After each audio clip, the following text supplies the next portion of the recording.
The Nuclear Cowboys hole shot.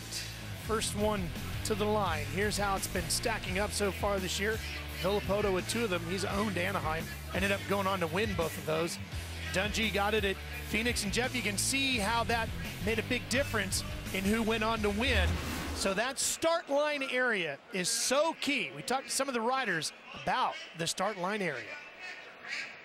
And honestly, I mean, for the golf fans out there, I'm gonna tell you how it feels. It's like when you walk up to, the tee box and you set up and you just, before you even do anything, you just feel like this is gonna be a good shot. This is gonna be a great shot. And so when he packs the gate and you're just like looking at the ruts and you're just seeing everything, you just feel like, I'm just happy. Like, it's dirt. It's dirt. You can move it or whatnot, but when you first get there and he packs it and get it right, it's pretty mental, and obviously it's going to make or break your race, because the start is the most important part of the race. It's a lot bigger part of the race than what you think it is. Prepping the gate and the start is huge. It's the only chance you have to pass every rider at once. We are ready to go racing here in Oakland. Monster Energy AMA Supercross and FIM World Championship ready to go.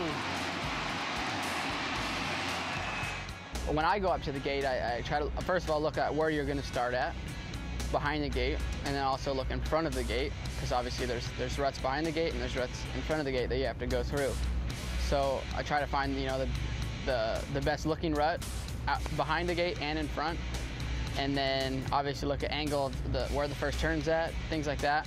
Is Ryan doesn't like it really tacky. He wants to get the wheel to spin, instead of just hook it up and wheel in. So I'll usually try to get the base of it pretty level and pretty packed, but on top of it just leave some loose stuff.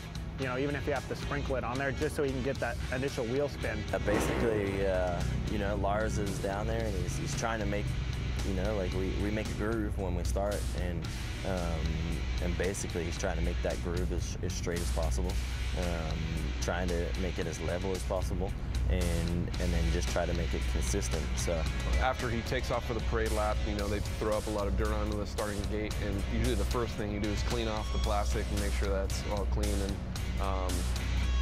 make sure there's no water or any type of residue on there, and then try to clean out the dirt from all the little crevices that it could go and keep the gate from falling down all the way. That's usually the first thing that I do. And make sure, the rut's nice and straight, there's no square edges on it, a gradual little ramp, nothing too big for James. You do have to kind of make sure the rut's nice and flat on the sides. He's a little bit of a shorter guy, so you got to make sure he's flat-footed.